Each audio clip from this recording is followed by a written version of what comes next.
Welcome to another explainer. Today we are Welcome to another explainer. Today we are exploring something absolutely fascinating.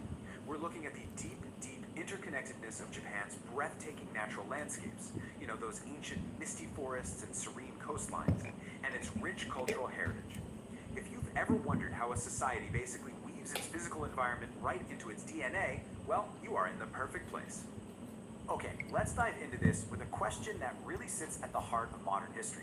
How does a nation modernize at lightning speed without, losing its soul? Like, how do you transform into this massive global powerhouse while keeping your ancient traditions so incredibly intact? To answer that, we really have to look at how Japan balances tradition with modern life through one singular guiding principle. I was totally blown away to learn about this concept called Japanese cinemalism when I was looking through the source material. Basically, it's a film paradigm where deep human emotions aren't just acted out on screen, they're actually expressed through natural phenomena. In Japan, nature isn't just a pretty background, it's a core character. It's inextricably linked to the human experience. And this idea of nature as a vital, active participant, that leads us perfectly to our roadmap for this explainer. We're taking a macro to micro journey of harmony today. First, cinematic landscapes. Second, washoku, which is culinary harmony. Third, omotenashi and etiquette. Fourth, the modern samurai spirit. And finally, number 5, the Meiji legacy.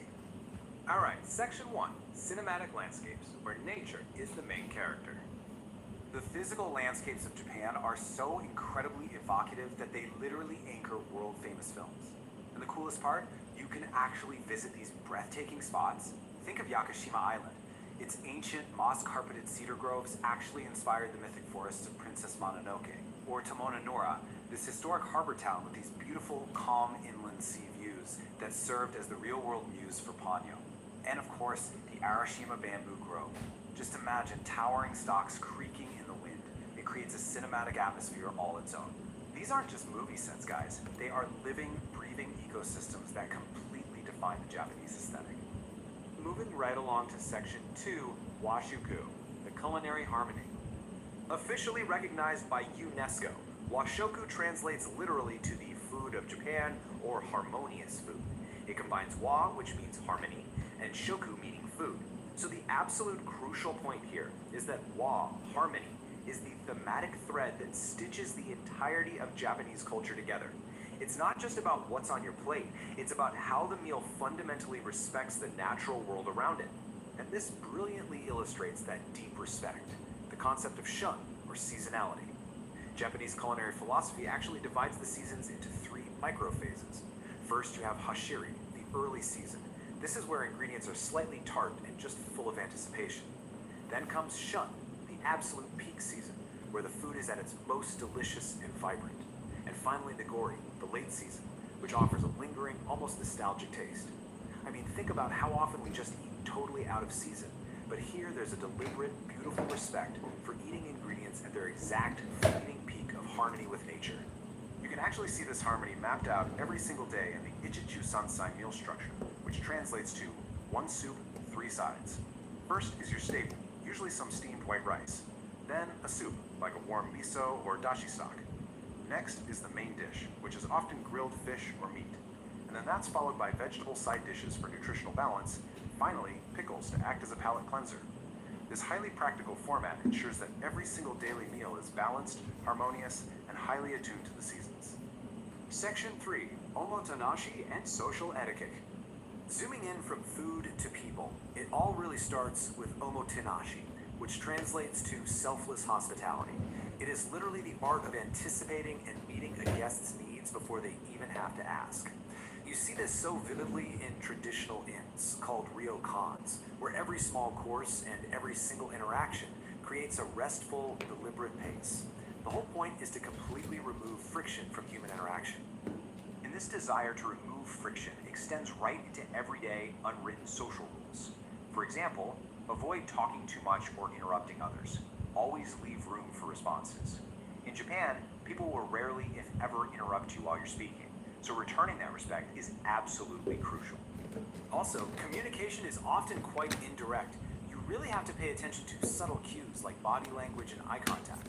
The Japanese are incredibly skilled at saying no without ever actually uttering the word, so reading the implied meaning is essential if you want to avoid direct confrontation. It's fascinating just how hyper-specific these unwritten rules can get.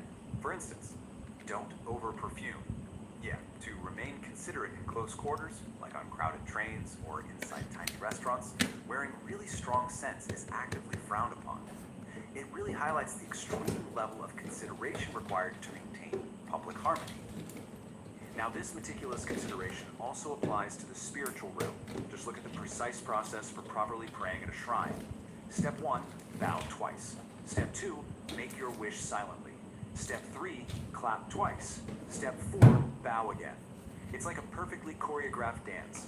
Harmony is actively achieved through these meticulous, respectful, and shared actions. Which brings us to section 4, the modern samurai spirit. Now, what's really interesting about this slide is how it looks at the historical DNA of Japan.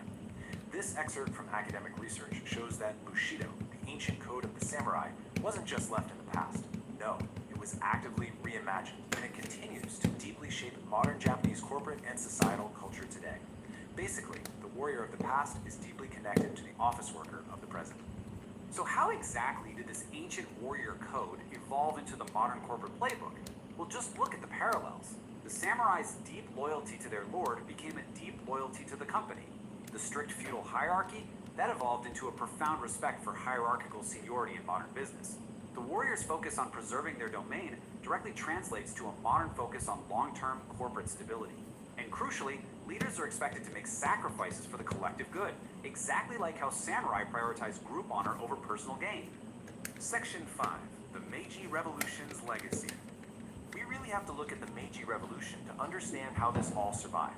Documents from Jacob detailing the revolution reveal something incredible. Unlike the French or Russian revolutions, which, were characterized by massive upheaval and staggering death tolls, the Meiji Revolution was relatively bloodless, with casualties hovering around just 35,000. This lack of complete, widespread destruction meant that while the government rapidly modernized its technology, those underlying cultural traditions were actually allowed to survive and adapt. Let's move to Japan and see how this builds across an absolutely lightning-fast timeline. In